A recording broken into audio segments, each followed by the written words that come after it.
Hello and welcome to my channel. In today's video, we're going to talk about something that a lot of you have been asking about, how to play ornaments in Bach's music on the piano. If you've ever felt confused by all those squiggles and symbols in your music, don't worry because you're not alone. Today, I'm going to walk you through the basics of Baroque ornamentation. I'm going to talk about some common mistakes to avoid, and I'm going to show you how to play 4 of the most frequently used ornaments that you'll encounter in Bach. I'll also give you a few technical tips specifically geared toward executing ornamentation on the piano. We've got a lot to cover, so let's get started. In the Baroque era, it was common for instrumentalists to improvise while playing their instruments. We can see many places in the score where Bach wrote ornaments, but those are not always necessarily the only places where you're allowed to play an ornament. Ornamentation was often left up to the performer and serves as a way to give individual expressive qualities to each performance. Once you get the hang of ornamentation in this style, you can experiment and try adding ornaments to places where they're not written in the music. The purpose of ornaments in Baroque music is to decorate the music. That's why we call them ornaments. Ornaments make the music sound more expressive and highlight important moments in the music. You can think of ornaments like jewelry. A bracelet or a necklace or earrings add personality to an outfit, just like trills and mordents and turns are decorative additions to a piece of music. A well-placed trill or turn is like a beautiful jewel, glinting in the light and adding a little bit of sparkle to your performance. Of course, we don't have any recordings from the Baroque era, but we do have treatises written by performers and teachers from back then. These were basically guides for students learning instruments like the harpsichord during the Baroque era, sort of like blogs today. Over time, scholars and musicians have gone back and studied these treatises to understand how to perform Baroque music more in the manner in which it was originally written.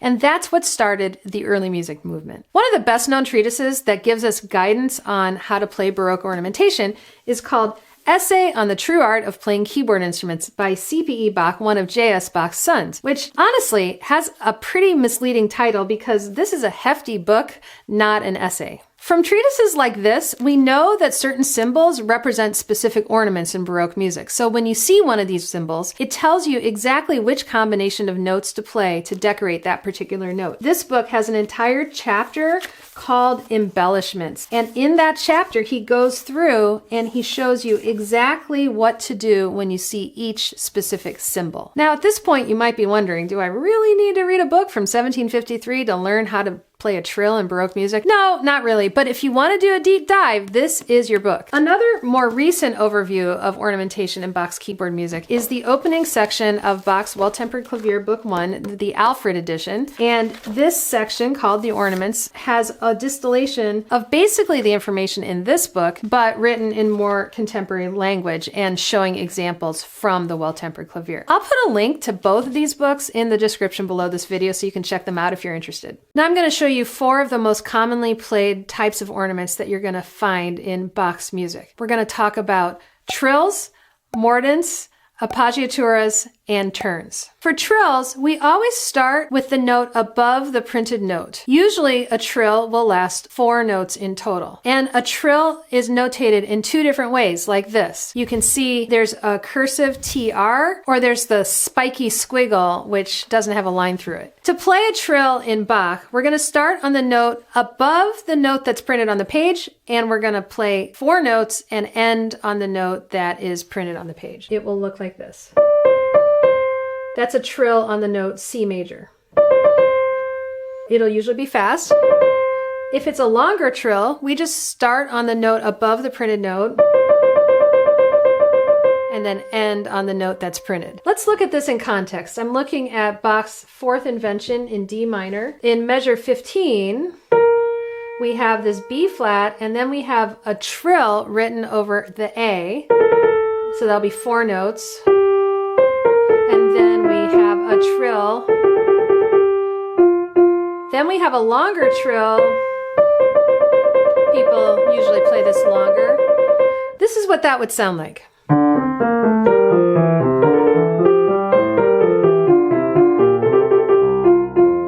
When we have a longer trill, like in measure 28, we'll just start on the F and play to the E all the way, and then end on the E. In context, it sounds like this.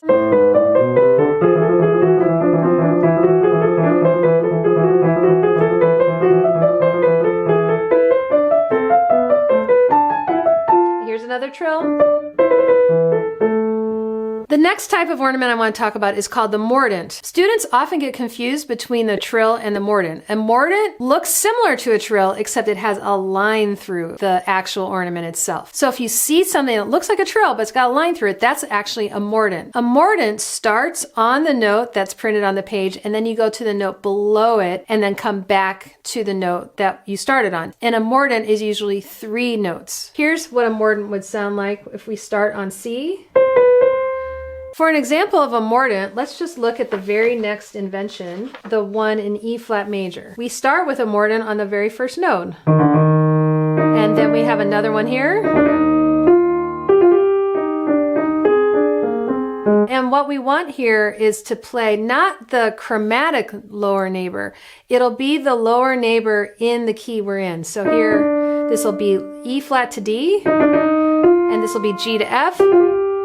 Because we're in E flat major, then we have this mordent on F going down to E flat, and then A flat to G. If Bach had wanted the lower neighbor to be E natural, he would put a little accidental symbol, a little teeny tiny accidental symbol along with the mordent to show that it's not in the printed key signature. An appoggiatura is a melodic ornament where you have a note that's dissonant that you play with emphasis and then you resolve into the consonant note, which is the principal note or the main note that's printed on the page. Basically, the role of an appoggiatura is to add expressive tension before it resolves. The name appoggiatura comes from the Italian word appoggiare, which means to lean. On the page, an appoggiatura looks like a small hook. It'll either come from above a note or it'll come from below the principal note. If it's coming from above the principal note, it's called a descending appoggiatura. If it's coming below the principal note, it's called an ascending appoggiatura. An appoggiatura can also be notated as a little teeny tiny note that looks like a grace note, except if you look closely, there's not a little line through the tail of the grace note. It's actually just a little teeny tiny note with a flag, and that also is an appoggiatura and should be played on the beat. You play an appoggiatura on the beat of the principal note. The first note will be dissonant and then resolve quietly into the principal note. The way to play an appoggiatura is to really lean on that dissonant note, play it stronger, and then resolve quietly into the principal note. In terms of the rhythm,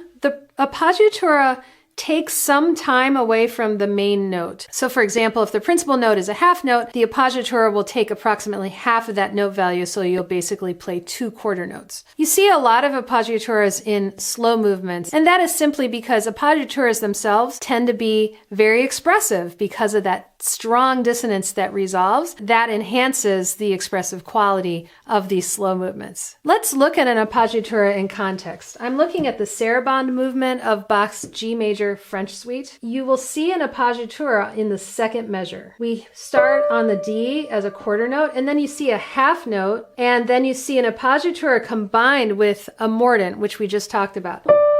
It's an ascending appoggiatura.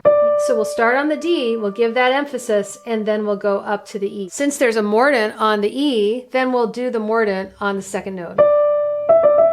This is a really good example to look at because we have several different ornaments all in one line. We start with a mordent, then we have a trill, 4 notes, then we have an appoggiatura ascending with a mordent. In context, it'll be 1, 2,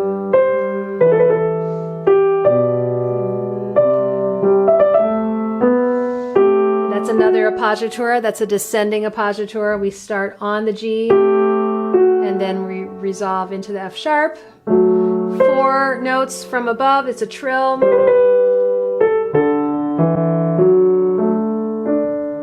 And then we have a mordent and then a trill,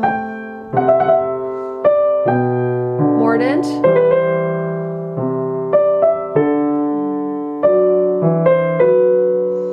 And then we see a trill and it has more zigzags, so it's going to be a slightly longer trill. A turn is another common Baroque ornamentation that we find in the music of Bach. A turn is a 4-note ornament that starts above the principal note. So if here the principal note is C, we'll start on the D. It goes through the C, down below the C, and then ends on the C. That's what that would sound like.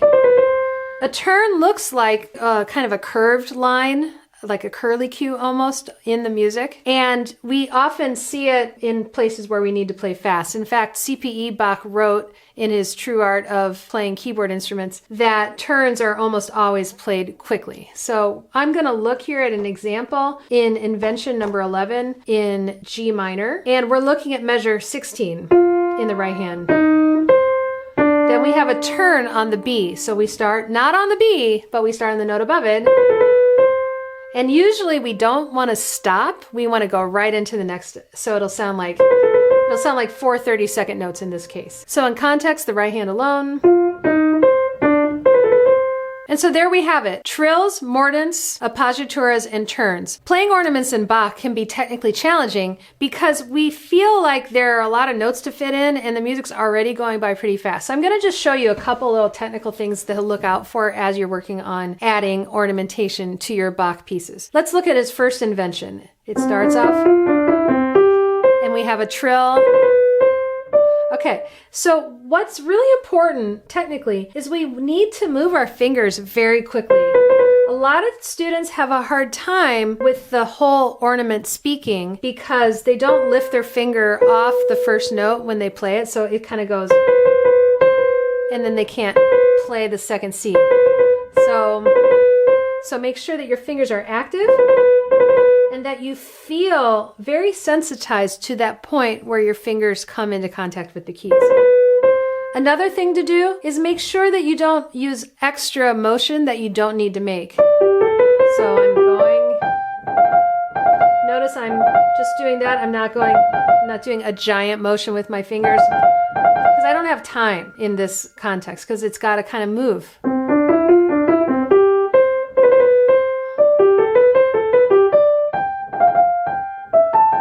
Etc. To play crisp and clear ornaments in Bach, you need to play with very alive and sensitized fingertips. Don't let your fingers get sluggish and just play passively on the ends of your hand because then it'll sound kind of mushy. You need to have a lot of sensitivity and to actually move your fingers. That said, be careful not to lock your wrist and hand and arm into place and just go like this. Because if I'm totally locked here, then that creates a lot of tension in my hand and it is hard to actually coordinate my fingers to move quickly. I'll show you what that looks like to play with a locked wrist. Now I'm going to lock here.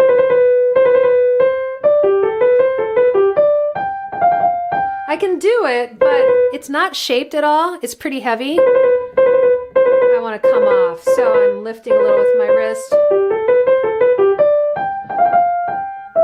Also, when you're playing ornaments in Bach's music, shape the ornament. Don't play all the notes at the same volume. I'm looking at measure 5 here. I have a mordent there. I'm jumping up to it. I want to emphasize the C and then come away. I don't want to go and play it all the notes equally loud,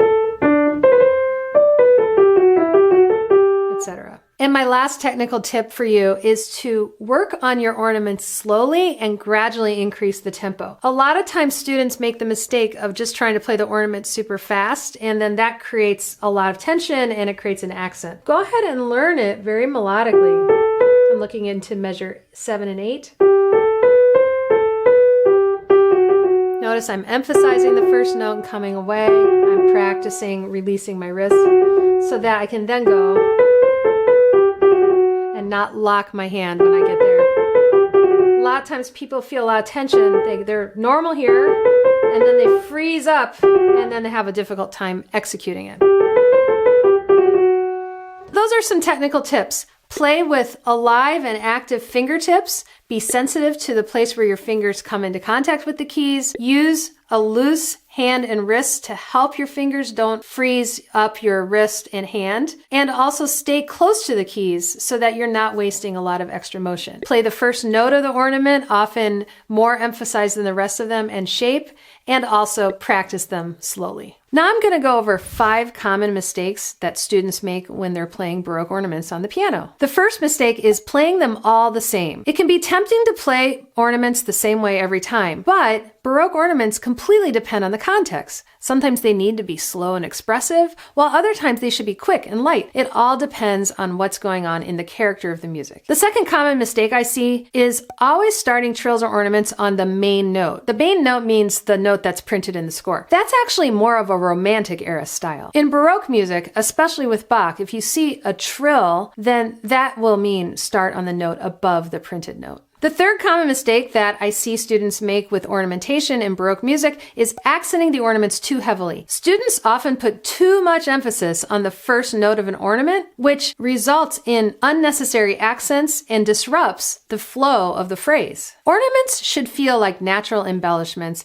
and not sound like a jarring interruption or accent. As you're practicing, work on integrating your ornaments smoothly into the musical line without drawing too much extra attention to them. The fourth mistake I often see is overusing ornaments or adding them in the wrong places. Some students try to add ornaments everywhere, which can make the music sound cluttered. Ornaments should enhance the music and not overwhelm it, so it's important to use them tastefully and in the right spots. Ornaments are kind of like spices. If you put a little bit of cumin in a recipe, it can taste really delicious, but if you put like 2 cups of cumin in a little bit of hummus, that can just be overwhelming and ruin the dish. Think of ornaments the same way. The fifth common mistake I see around Baroque ornamentation is playing the ornaments too mechanically. Some students focus so much on getting the right notes of the ornament or fitting in all the notes of the ornament into a short amount of time that they play it mechanically and they don't phrase or shape them. Even though ornaments are decorative, they still need to follow the natural phrasing of the music. Earlier in this video, I briefly went over how to approach Baroque ornaments from a technical perspective. If you want to dive deeper into trills and how to practice them and work on them technically, I actually made a whole video on that. You can check it out by clicking right up there in the corner. Thank you so much for watching. If you enjoyed this video, please don't forget to share it with someone and like and subscribe. It really does help me reach more people. I'll see you in the next video, and happy practicing.